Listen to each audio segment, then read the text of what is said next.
성경 같이 읽도록 하겠습니다. 로마서 11장 25절부터 32절까지 읽도록 하겠습니다. 로마서 11장 25절부터 32절까지 말씀드립니다.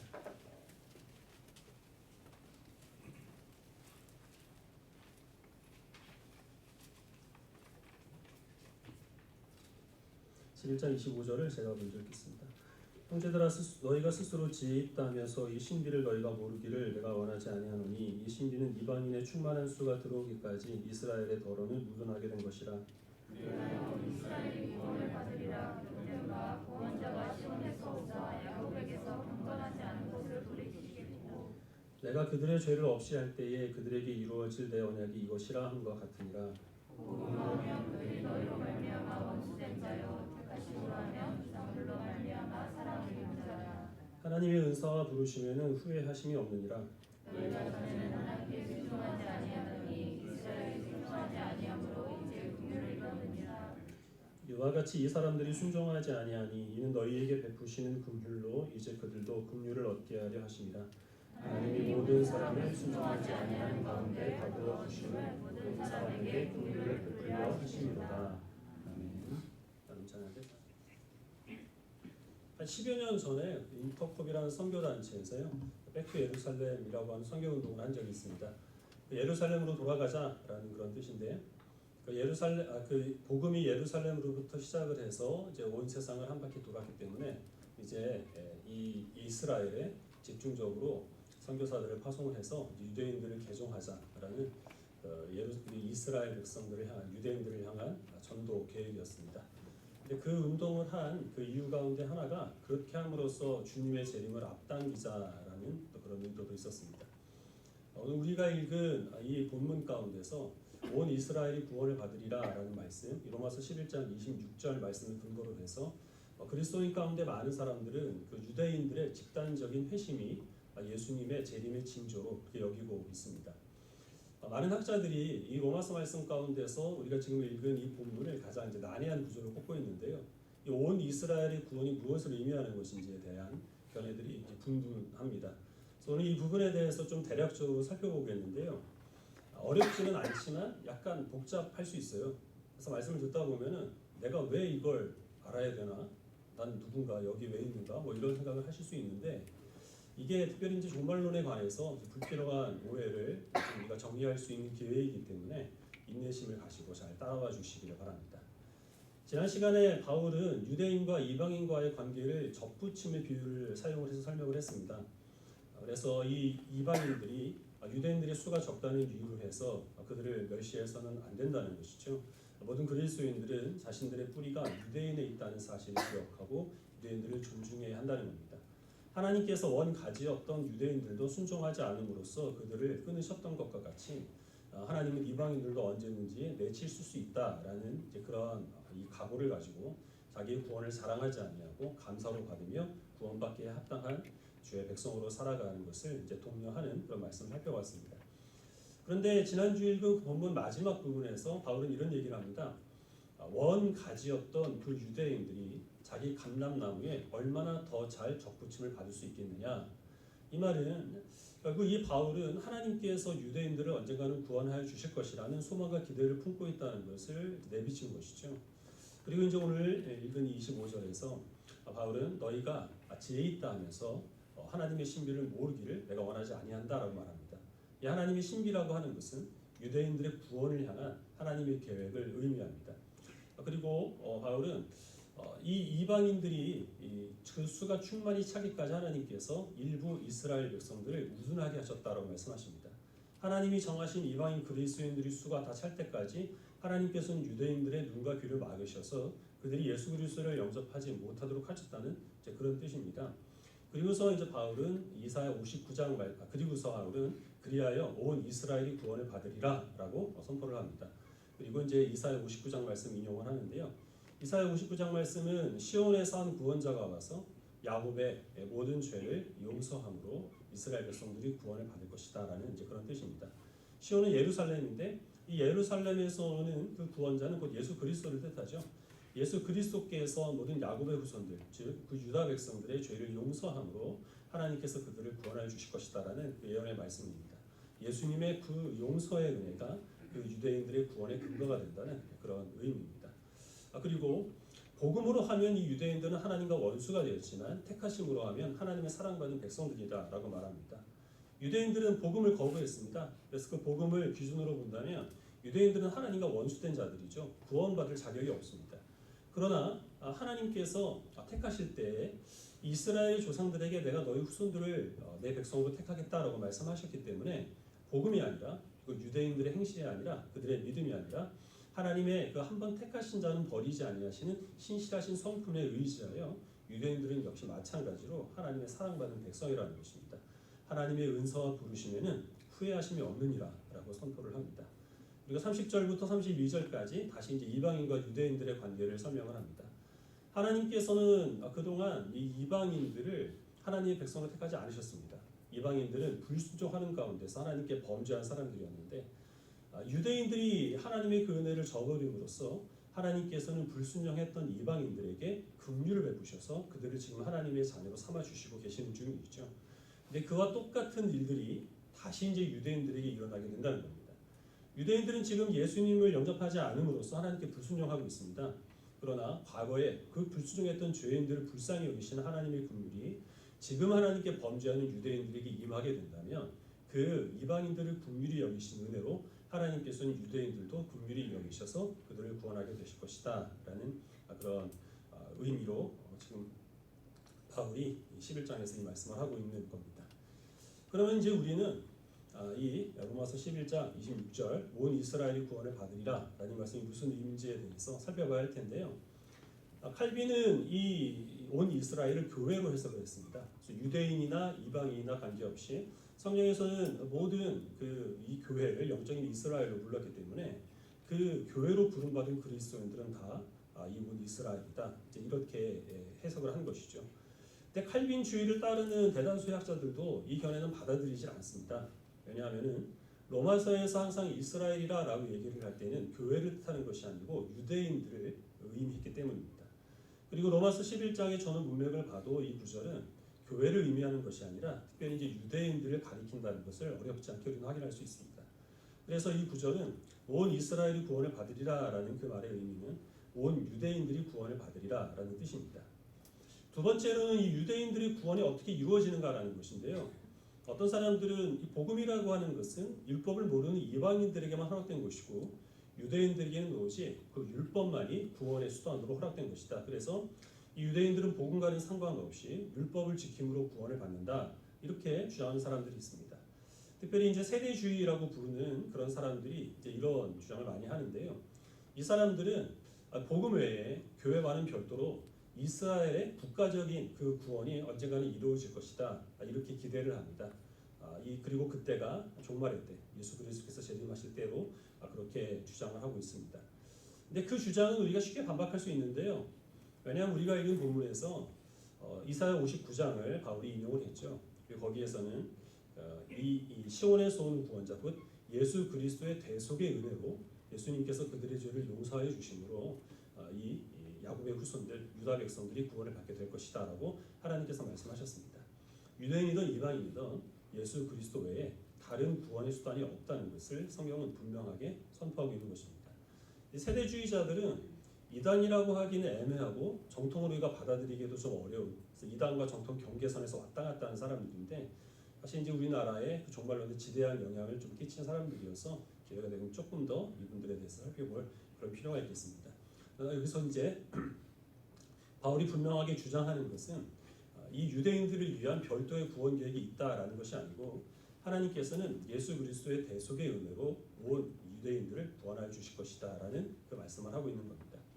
제 세 번째는 온 이스라엘의 범위는 어디냐라는 것입니다. 어떤 사람들은 문자적으로 이 온을 100%로 해석을 해서 모든 유대인들은 한 사람도 빠짐없이 예수님을 영접하게 될 것이다 이렇게 해석을 하는데요. 그렇게 볼 수도 있습니다. 그런데 성경에서 말하는 이 모든, 온, 꼭 이러한 단어들이 100%를 의미하는 것만은 아니라는 것을 우리는 잘 알고 있죠. 우리가 읽은 본문에서도 하나님께서 모든 사람들을 불순종하는 데 가둬두신 이유는 모든 사람들을 구원하시기 위함이라 이렇게 말씀하고 있습니다. 근데 앞에 있는 이 모든 사람들, 불순종에 가두어둔 그 사람들은 100%가 맞습니다. 근데 뒤에 있는 이 구원받을 모든 사람들은 100%가 아니거든요. 이 사람들은 그저 많은 수, 다수의 무리, 아니면 하나님께서 택하신 자들 전부를 뜻하는 그런 모든입니다. 그래서 여기서 말하는 온 이스라엘을 모든 유대인들이 다 이 구원을 받게 될 것이다 이렇게 의미할 수도 있겠지만, 그러나 바울은 분명히 구원의 근거가 혈통에 있지 않다는 사실을 앞에서 밝힌 바가 있습니다. 하나님의 택하신 자들만이 구원을 받게 되는 것인데, 굳이 여기서 다시 모든 유대인들의 구원을 언급할 이유는 사실 없는 것이죠. 그래서 이제 이 부분은 유대인들은 전부 다 예수님을 영접해서 구원을 받는다라고 우리가 이해하기보다는 유대인들 가운데서 상당수, 아니면 유대인들 가운데 하나님이 택하신 자들 전부가 구원을 받게 된다 이렇게 받아들이는 것이 조금 더 합당한 것 같습니다. 이제 마지막 네 번째 관건은 무엇이냐면, 바울이 지금 여기서 말하는 구원의 순서가 있습니다. 하나님께서는 먼저 이스라엘 백성들을 택하셨고 그들에게 베풀어 주신 그 은혜를 이제 이방인들에게 넘겨서 이방인들로 하여금 예수 그리스도를 영접하게 하여 하나님의 자녀로 삼아주고 계십니다. 그 후에 하나님께서 온 이스라엘이 구원을 받으리라라고 말씀하셨기 때문에 그 인류 역사 가운데서 한 시점이 오게 되면 유대인들이 집단적으로 회심하게 되는 역사가 일어나게 된다는 것이죠. 그리고 그때가 바로 예수님께서 재림하신 때다. 이렇게 이것을 시간 순서로 생각하는 사람들이 있습니다. 전부 그렇게 생각하는 것은 아니고 어떤 그리스도인들은 이것을 논리적인 그런 순서로 이해를 합니다. 왜냐하면 바울이 지금 여기서 직접적으로 예수님의 재림을 언급하고 있지 않죠. 그리고 바울이 지금 여기서 증거하고자 하는 것은 하나님의 신비입니다. 하나님의 신비라고 하는 것은 하나님께서 모든 사람들을 불순종함 가운데 가두어 두셨는데 그 이유가 무엇이냐면 결국에는 모든 사람들을 구원하시기 위함이라는 겁니다.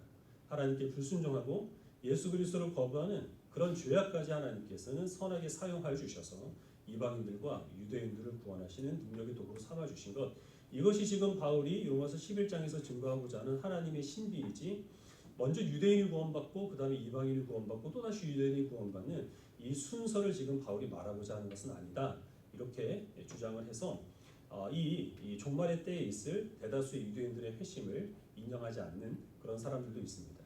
어느 게 맞을까요? 만약에 지금 예수님께서 오신다면 어떻게 되겠습니까? 지금 이스라엘 가운데서 이 기독교인의 비중을 한 30% 정도로 봅니다. 이 조사하는 사람에 따라서 조금 차이는 있는데 최대로 잡아서 한 30% 정도가 기독교인으로 그렇게 여겨지고 있는데요. 이 수는 사실 온 이스라엘이 구원을 받았다라고 보기에는 절대적인 수치는 굉장히 작죠. 그러나 바울이 복음을 전파했을 당시에 유대인들 가운데서 기독교인의 비율을 생각을 해보면 사실 굉장히 많은 수가 지금은 예수님을 영접한 상태에 있습니다. 그래서 만약에 지금 예수님께서 오신다고 해도 어느 한쪽의 의견이 일방적으로 다르다, 틀렸다 이렇게 말하기에는 조금 애매합니다. 우리들은 성경이 이 장래일에 대해서 가르쳐주는 그 내용만큼은 성경의 범위 안에서 최대한 이해를 하고 그의 장래에 대한 소망을 품기에 힘써야 합니다. 하지만 사실 우리가 모든 하나님의 뜻을 다 이해할 수는 없는 것이고, 하나님께서 아무리 자세히 장래에 일어날 일에 대해서 가르쳐 주신다고 하더라도 우리가 품고 있는 장래에 대한 소망의 비전이 사실과는 다를 수 있다는 사실을 우리는 겸손하게 인정을 해야 되겠죠. 이 부분에 대해서는 그때 가봐야 어느 쪽의 의견이 맞는가 그때 가서 확인하고 그때 가서 알 수 있을 것으로 조금 열어두는 것이 조금 더 지혜로운 것 같습니다. 지금 우리가 해야 될 것이 무엇이냐 하면, 우리 주변에는 유대인들이 없습니다. 그래서 유대인들을 개종시키려 해도 사실 우리가 직접적으로 할 수 있는 일은 없는데, 그러면 이 유대인들의 회심이 우리들에게 주는 교훈은 무엇인지 이 부분에 대해서 우리가 조금 더 집중해야 할 필요가 있습니다. 바울이 로마서를 쓸 당시에는 이스라엘에 향했던 하나님의 은혜와 긍휼이 막 이방인에게로 그 방향을 튼 그 당시입니다. 그래서 많은 이방인들이 예수 그리스도를 영접해서 하나님의 자녀가 되는 은혜를 누리고 있었죠. 바울이 지금 바라보게 되는 것은 이방인의 수가 충만히 차게 되는 것입니다. 그래서 점점 더 많은 이방인들이 하나님의 백성으로 부름받게 될 것을 바울이 소망하고 있는데요. 이 로마서를 쓸 당시에는 바울조차 상상할 수 없었던 일이 지금 실제로 일어나고 있습니다. 하나님께서는 우리를 비롯해서 많은 이방인들을 예수 그리스도를 영접하게 하심으로 하나님의 자녀로 삼아 주셨습니다. 아주 오지나 아니면은 이슬람 또 공산권이 이 기독교 신앙을 조직적으로 또 정책적으로 박해하는 그런 지역 외에는 교회가 세워졌고 어느 누구나 다 복음을 들을 수 있는 그런 때가 되었죠. 바울이 바라봤던 그 장래의 소망이 지금 충만하게 이루어진 상태입니다. 지금 우리가 또 내다봐야 될 장래의 소망은 무엇이 있습니까? 그건 유대인의 회심이라고 하는 것입니다. 물론 이제 이것이 예수님께서 이 이방인들과 그 유대인들을 동시에 구원하고 계셨는지 아니면 유대인들의 회심이 장차 일어날 일인지에 대해서는 성경을 해석하는 사람마다 다르겠습니다만은, 그러나 하나님께서는 이방인이든 유대인이든 이 믿지 아니한 자를 하나님의 백성으로 부르시는 일, 다른 대상들에게 향했던 하나님의 긍휼이 이제는 또 다른 대상들에게 향하는 그 일들을 하나님께서 이루어 가실 것을 우리가 소망하게 될 수 있는 것이죠. 근데 중요한 게 뭐냐면, 이렇게 하나님의 긍휼이 이방인에게서 유대인에게로, 유대인에서 이방인에게 향하게 되는 일들이 저절로 일어나는 일은 아니라는 겁니다. 우리 그리스도인들이 여기에 기여하는 바가 있다는 것이죠. 우리 스가랴 8장 말씀을 같이 보겠습니다. 스가랴 8장 18절부터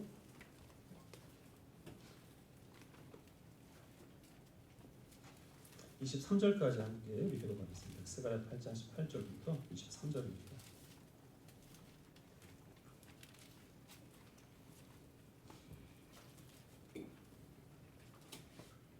구약성경 1320페이지 스가랴 8장 18절부터 23절까지 18절을 제가 먼저 읽고 한 절씩 읽겠습니다.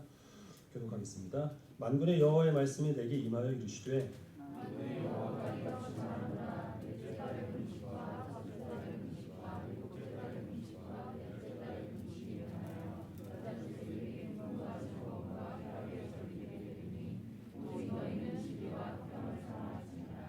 만군의 여호와가 이와 같이 말하노라. 다시 여러 백성과 많은 성읍의 주민이 올 것이라.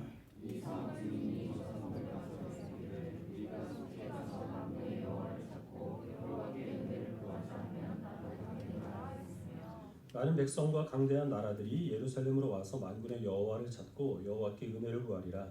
만군의 여호와가 이와 같이 말하노라. 그날에는 말이 다른 이방 백성 10명이 유다 사람 하나의 옷자락을 잡을 것이라. 곧 잡고 말하기를 하나님이 너희와 함께 하심을 들었나니 우리가 너희와 함께 가려 하노라 하리라 하시니라.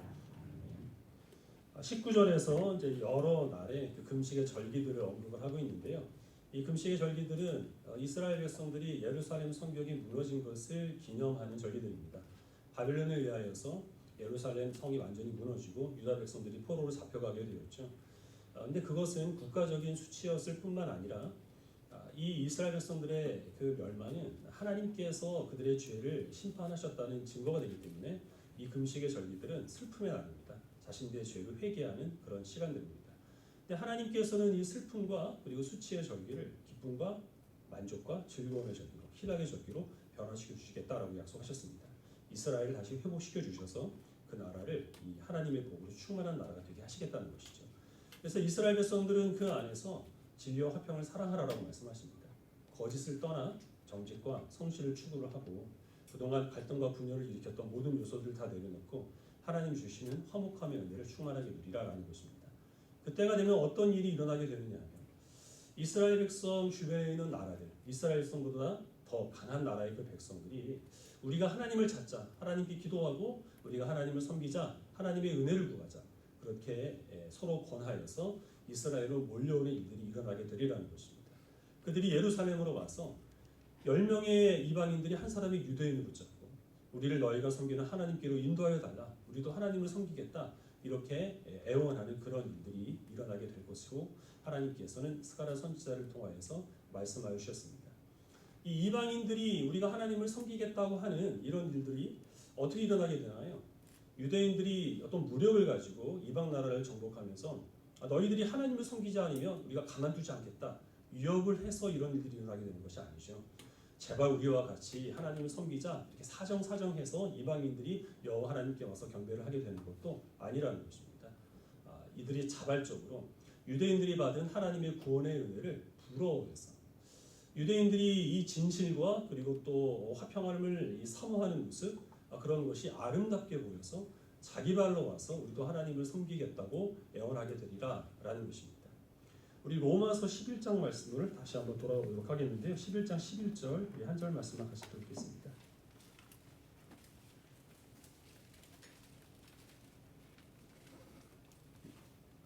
로마서 11장 11절 말씀을 같이 읽겠습니다. 시작. 그러므로 내가 말하노니 그들이 넘어지기까지 실족하였느냐? 그럴 수 없느니라. 그들이 넘어짐으로 구원이 이방인에게 이르러 이스라엘로 시기나게 함이니라.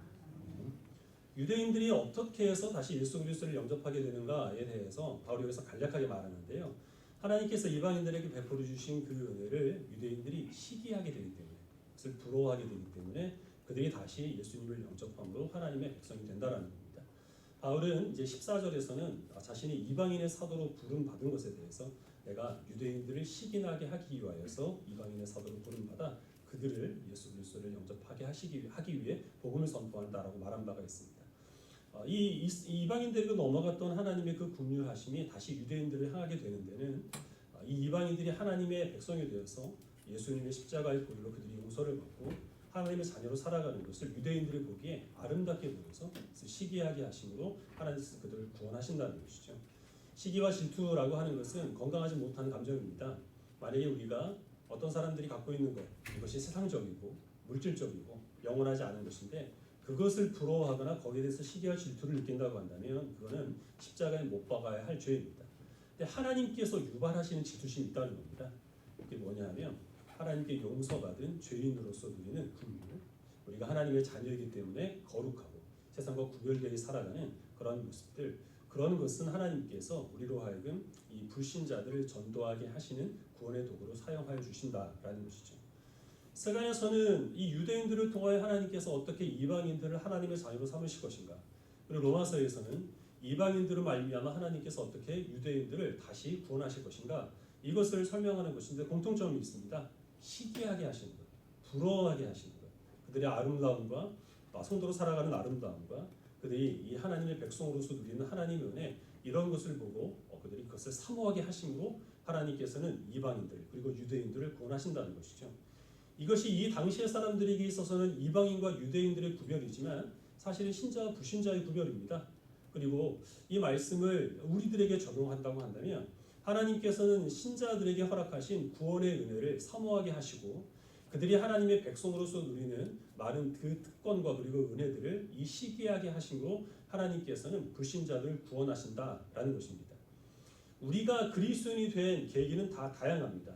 여기 있는 모든 분들이 다 먼저 믿은 사람들이 그리스도인으로 살아가는 것을 보고 정말 아름답다, 저게 정말 은혜롭다 라고 그것을 부러워해서 교회에 나온 것은 분명히 아닐 거예요. 어떤 가족이나 아니면 친구의 회유, 협박, 여기에 못 이겨서 나오신 분도 계실 것이고요. 저와 같이 주말에 할 게 없어서 여가 선용하기 위해서, 정신 수양을 하기 위해서 교회에 왔다가 예수님께 발이 붙들린 그런 분들도 분명히 계실 겁니다. 근데 한번 이렇게 생각을 해보십시다. 어떤 계획으로 해서 교회에 왔든지 교회에 왔는데 함께 예배드리는 사람 가운데서 자기가 구원받은 죄인으로서의 기쁨을 전혀 찾아볼 수 없었다고 한다면 우리가 교회에 정착할 수 있었을까요? 어떻게 해서 교회에 왔는데 교회에 있는 사람들이 거짓말을 일삼고 부정부패를 아무렇지도 않게 저지르고 그들 가운데서 화평의 열매는 찾아볼 수 없고 온갖 이간질로 갈등과 그리고 분열만 야기시키는 그런 교회에 왔다고 한다면 우리들은 금방 교회를 떠날 수밖에 없었을 겁니다.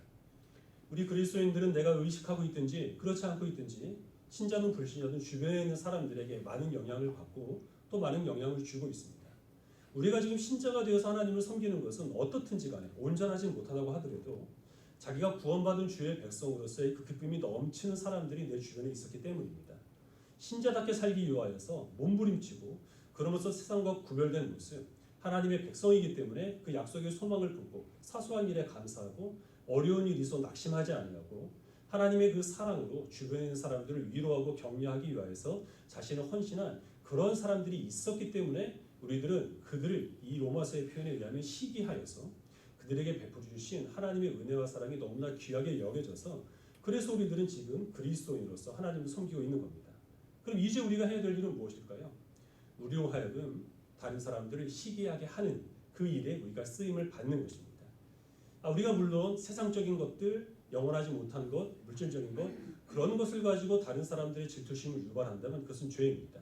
그러나 우리가 하나님의 자녀로 부름받은 그 사랑, 그리고 우리가 신자로 살아가는 그 만족함, 그런 것으로 다른 사람들의 시기를 유발한다면 우리들은 우리에게 베푸신 하나님의 은혜로 말미암아 아직 예수 그리스도를 알지 못하는 사람들을 구원하시는 하나님의 일에 크게 쓰임받는 하나님의 능력의 도구가 된다는 것입니다. 내가 그리스도인이 되어 신앙생활을 하고 내가 교회에 와서 예배를 드리는 이 사실에 대해서 어떤 만족과 보람과 기쁨을 느끼지 못한다면 우리는 그 누구도 하나님께로 인도할 수 있는 일에 쓰임받을 수 없다는 사실을 기억하시길 바랍니다. 어떤 마음으로 여러분들은 지금 이 자리에 와서 예배를 드리십니까? 신자로 살아가는 것이 사실 늘 기쁘고 만족스러운 것은 아니죠. 기독교인이기 때문에 부당하게 받는 비난들이 있습니다. 내가 하고 싶은 것, 신자이기 때문에 하지 못하는 것들이 있고 하지 않고 싶은 것들을 내가 그리스도인이기 때문에 어쩔 수 없이 감당해야 하는 그런 것들이 있습니다. 기독교인이라는 이유로서 기독교인이라는 이유로 내가 먼저 참아야 하고 먼저 양보해야 하고 또 먼저 고개를 숙여야 하는 것, 이것은 신앙생활을 아무리 오래 했다고 하더라도 좀처럼 익숙해지지 않는 일입니다. 그래서 또 우리가 교회에 와서 예배를 드린다고 늘 우리가 은혜로운 것은 아니고 교회에서 보는 모든 우리 지체들이 항상 반가운 것만은 아니죠. 그것 때문에 교회에 오는 것이 즐겁지가 않고 어떤 의임으로 내가 마지못해서 교회에 간다, 이런 것들을 교회 다니지 않는 사람들에게 어느 정도 내비친다고 한다면 그럼 우리는 결코 그 사람들이 교회에 다니는 우리의 모습을 아름답게 보는 일에 쓰임받을 수 없다는 것입니다. 신자로 살아가는 것이 버거워서 적당히 세상과 타협하고 그리고 교회나 하나님이나 아니면 다른 지체들에 대한 그런 불평들, 그런 또 불만들을 심지어 믿지 않는 사람들에게 내비친다고 한다면 그러면 우리들은 하나님께서 우리로 하여금 하나님의 은혜를 시기하는 일에 절대로 쓰임받지 못한다는 사실을 우리는 항상 기억해야 하겠습니다. 우리는 우리에게 주신 하나님의 은혜, 신자로 부름받은 하나님의 영광, 지금 당장은 어렵다고 하더라도 하나님께서 우리들에게 약속으로 허락해 주신 하나님 나라의 소망이 얼마나 찬란한 것인가 하는 것들을 이 증거하기 위하여서 세상으로 보냄받았고 또 우리는 신자로 부름받았습니다. 하루하루 이것을 충실하게 감당하는 것이 유대인들을 개종시키는 것이나 아니면 예수 그리스도의 재림을 앞당기는 것보다 그래도 조금은 더 중요한 일이라는 사실을 기억하시길 바랍니다. 이 자리에 와서 우리가 확신할 수 있는 것은 무엇입니까? 우리의 가치, 우리의 존재의 의미, 그런 것들이 세상에 달려있지 않다는 것입니다. 우리의 가치는 다른 사람들의 입에 의하여서 입증되는 것이 아니고 우리를 위하여서 십자가에 못 박혀 죽으신 예수 그리스도의 십자가로 증거된다는 사실을 우리는 이 예배드리는 시간을 통하여서 확인하게 됩니다. 잠깐 우리는 세상 가운데서 어려울 수 있지만 그러나 하나님께서 우리를 하나님 나라의 상속자로 불러주셨습니다.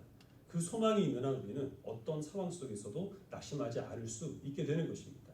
사람들이 다 우리를 외면하고 우리가 그래서 심지어 고독하고 그리고 또 외로움 가운데서 고통당한다 하더라도 그러나 우리에게는 하나님이 계십니다.